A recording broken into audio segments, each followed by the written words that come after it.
Hello बच्चों, कैसे हैं आप सब लोग? एकदम बढ़िया। आज हम क्लास 9th ग्रेविटेशन चैप्टर का topic equation of motion for a freely falling body देखेंगे। फ्रीली फॉलिंग बॉडी क्या होता है? जब कोई भी ऑब्जेक्ट किसी सर्टन हाइट से गिरे under the action of gravity alone, सिर्फ ग्रेविटी के फोर्स ऑफ अट्रैक्शन में और कोई भी फोर्स ऑफ अट्रैक्शन उस पर नहीं लग रहा है, उसे हम फ्रीली फॉलिंग बॉडी कहेंगे। ठीक है। अब जनरल इक्वेशन क्या होती है? हमारे पास में 3 इक्वेशंस ऑफ मोशन होती है। v is equal to you plus A T, S is equal to U T plus 1/2 A T square and V square minus U square is equal to 2as। ठीक है। अब अगर यही equations हम कोई भी फ्रीली फॉलिंग बॉडी के लिए देखेंगे तो a जो है, क्योंकि एक्सेलरेशन है, बॉडी जो गिर रही है वो एक्सेलरेशन ड्यू टू ग्रेविटी की वजह से नीचे की तरफ गिर रही है। ठीक है। तो एक्सेलरेशन उसमें g माना जाएगा, तो v is equal to you plus ji T. ठीक है। अब इसमें g की वैल्यू क्या होगी? g की वैल्यू जो है, जैसे हमने किसी भी ऑब्जेक्ट को ऊपर से नीचे गिराया, ठीक है, ड्रॉप करा है, वी हैव ड्रॉप्ड, तो यू इनिशियल वेलोसिटी u 0 हो गई, v कुछ सर्टन वेलोसिटी है। ओके। एक्सेलरेशन का फॉर्मूला क्या होता है? Change in velocity, final velocity minus initial velocity upon time. Final velocity हमारी v रहेगी, इनिशियल वेलोसिटी हमारी u जो कि 0 रहेगी अपॉन टाइम। ठीक है। तो ये एक पॉजिटिव वैल्यू देगी, इसलिए एक्सेलरेशन ड्यू टू ग्रेविटी, जब नीचे गिरता है कोई भी ऑब्जेक्ट तो उसमें एक्सेलरेशन ड्यू टू ग्रेविटी जो है वो पॉजिटिव माना जाता है। इसी में अगर नीचे से ऊपर जा रहा है कोई भी ऑब्जेक्ट, ठीक है, तो ऊपर जब वो जा रहा है तो उसकी वेलोसिटी डिक्रीज होती जा रही है और final velocity at the top most point पे 0 हो जाती है। सबसे ऊंचाई वाले पॉइंट पे जहां से वो नीचे गिरना चालू करता है वहां पे उसकी फाइनल वेलोसिटी हम 0 मानते हैं। ओके, 0 हो जाती है। तो इन दैट केस u कुछ वेलोसिटी है और फाइनली उसकी वेलोसिटी 0 हो रही है। इन दैट केस अगर हम a is equal to V minus U upon T करेंगे उस केस में, तो v 0, u कुछ सर्टन वेलोसिटी है अपॉन टाइम, इसका मतलब ये हुआ कि एक्सेलरेशन जो हो जाएगा उस समय नेगेटिव हो जाएगा और नेगेटिव एक्सेलरेशन हम उसमें g की वैल्यू फिर नेगेटिव लेंगे। ओके। सो यहाँ पर हमारे पास में g की पॉजिटिव या नेगेटिव वैल्यू कुछ भी ले सकते हैं हम। अगर ऊपर से नीचे ऑब्जेक्ट गिर रहा है तो हम g की वैल्यू पॉजिटिव लेंगे और अगर नीचे से ऊपर ऑब्जेक्ट जा रहा है तो g की वैल्यू नेगेटिव लेंगे। ओके। तो ये न्यूमेरिकल में सॉल्व करते समय हम अप्लाई करेंगे। ओके। अब जो नेक्स्ट है s is equal to U T plus half A T square. ठीक है। s क्या है? s डिस्टेंस है। डिस्टेंस मतलब कितनी हाइट तक ऑब्जेक्ट गया, तो यहाँ पे s की जगह हम h लिख दे रहे हैं क्योंकि वो एक्चुअली हाइट बता रहा है हमें। तो h is equal to U T plus 1/2 a की जगह हो जाएगा g और t स्क्वायर। मतलब यहाँ पर इन 3 इक्वेशंस में जहाँ पे s आ रहा है वहाँ पे उसकी जगह हमें h लिख देना है, जहाँ पे a आ रहा है उसकी जगह पे हमें g लिख देना है। ओके।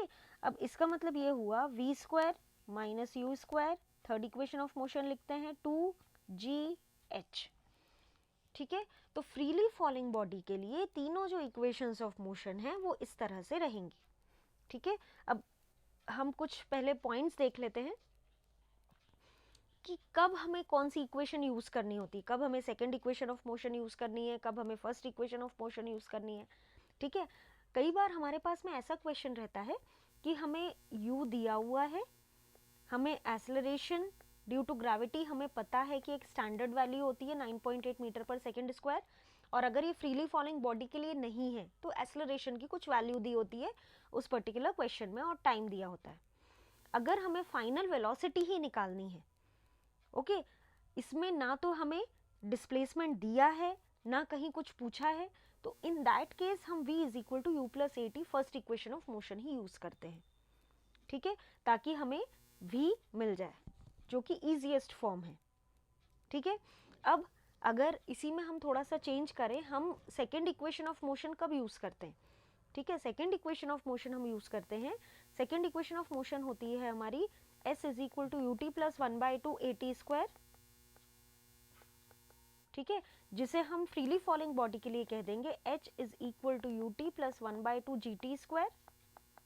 ठीक है, तो उस केस के लिए हम सेकेंड इक्वेशन ऑफ मोशन तब यूज करते हैं जबकि हमें टाइम से रिलेटेड चीज दी हुई हो, हमें इनिशियल वेलोसिटी दी हुई हो, टाइम दिया हुआ हो, एक्सेलरेशन ड्यू टू ग्रेविटी तो हमें पता ही है, और अगर हमें हाइट निकालना हो या फिर किसी तरह का डिस्टेंस निकालना हो, इन दैट केस हम हमेशा second equation of motion use करते हैं। और अगर टाइम हमें दिया ही ना गया हो तो हम third equation of motion v square minus U square is equal to 2gh use करते हैं। ठीक है, okay, both displacement and time is given, then we use second equation of motion. अगर हमें टाइम नहीं दिया हुआ है तो हम third equation of motion use करते हैं। ठीक है, s को हम रिप्लेस कर देते हैं हाइट ऑफ द ऑब्जेक्ट से, a होता है हमारा acceleration due to gravity, final point at the highest point. हमेशा याद रखना जब भी हमने ऑब्जेक्ट को नीचे से ऊपर फेंका है तो उसकी फाइनल वेलोसिटी 0 कंसिडर करेंगे। उस हाईएस्ट पॉइंट से बॉडी जब नीचे गिर रहा है, ओके, अगर if the object is dropped, कई बार ऐसा क्वेश्चन में लिखा रहता है object is dropped from a certain height, तो in that case you will be equal to 0। ठीक है, क्लियर।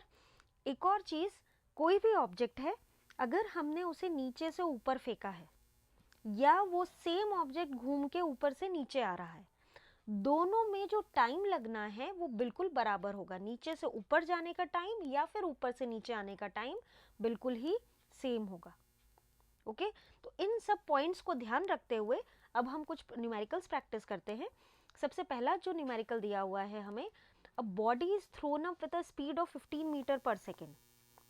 ओके, मतलब बॉडी इज थ्रोन अप मतलब इनिशियल वेलोसिटी दी हुई है उन्होंने, initial velocity 15 metre per second है। How high will it go, okay, how high it will go मतलब हाइट हमसे पूछी है, before it begins to fall, वो गिरना चालू करे उससे पहले वो कितनी हाइट तक जाएगा, हमें उसकी मैक्सिमम हाइट फाइंड आउट करनी है। तो बच्चों इसमें ना तो हमें उन्होंने हाइट हमें निकालनी है, हमें टाइम दिया नहीं है, हमें फाइनल वेलोसिटी दी नहीं है, और एक्सेलरेशन ड्यू टू ग्रेविटी तो हमें पता है कि standard value 9.8 metre per second square हो जाएगी, वो हम यूज़ कर लेंगे। अब इस केस में अब हमें how high will it go height निकालनी है, टाइम नहीं दिया है। जब भी टाइम नहीं दिया होता तो हम third equation of motion use करते हैं, तो यहाँ पे भी हम third equation of motion use करेंगे, v square minus U square is equal to 2gh। ठीक है, अब इसमें जो second equation of motion use कर रहे हैं वो तो ठीक है, सबसे पहले हम ये देखते हैं कि हम v क्या लेंगे। ओके, फाइनल वेलोसिटी, ऑब्जेक्ट को आपने नीचे से ऊपर की तरफ फेंका है, जैसे जैसे ऑब्जेक्ट ऊपर जाएगा उसकी स्पीड कम होती जाएगी, टॉप मोस्ट पॉइंट पे इसकी स्पीड 0 हो जाएगी। तो at the top most point नीचे से ऊपर जाने तक के पॉइंट में उसकी फाइनल स्पीड 0 हो जाएगी, तो हम उसे 0 मान के चलेंगे। तो 0 minus U square that is 15 square is equal to 2। अब जब आपने ऑब्जेक्ट को नीचे से ऊपर फेंका है तो उसमें एक्सेलरेशन ड्यू टू ग्रेविटी जो है वो 9.8 विथ नेगेटिव साइन होगा, तो यहाँ पे हम माइनस 9.8 और h लिख देंगे। ओके, तो माइनस माइनस कैंसिल हो जाएगा, h की वैल्यू हो जाएगी हमारे पास में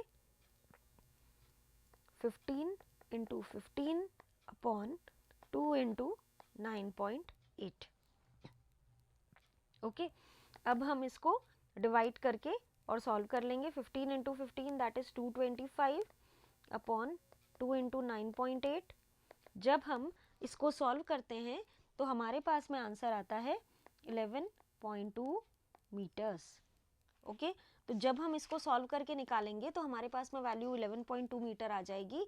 इसका मतलब हमारे पास में जो हाइट है ऑब्जेक्ट की वो 11.2 मीटर्स तक वो हाइट पे जाएगा। ओके, सो नाउ अब हम नेक्स्ट न्यूमेरिकल पे स्विच ओवर करते हैं। A stone is dropped from the edge of the roof. ठीक है, जैसे मान लीजिए ये किसी तरह की एक रूफ है, यहाँ से हमने स्टोन को ड्रॉप करा।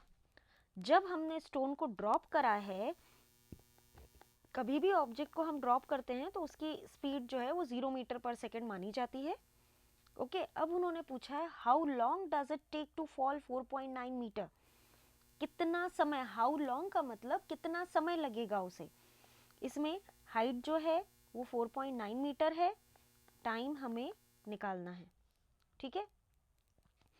अब हमें टाइम निकालना है और ये दिया हुआ है, तो इन दैट केस सबसे पहले हम हाइट दी हुई है, टाइम और हाइट के बीच में जो रिलेशन है वो है सेकेंड इक्वेशन ऑफ मोशन से, h is equal to U T plus 1/2 a या g t स्क्वायर।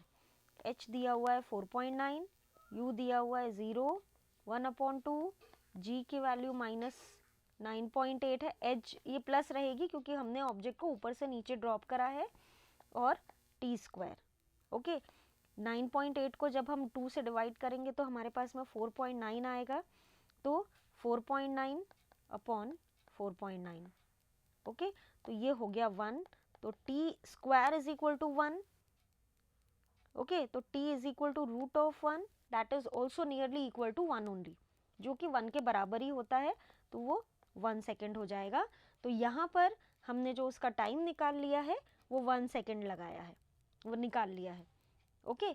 अब जो इसका सेकेंड क्वेश्चन जो पूछा है, how fast does it move at the end of 4.9 metre, okay, कितना 4.9 मीटर के जब दूरी तय करेगा वो, तो कितनी स्पीड से करेगा, ओके।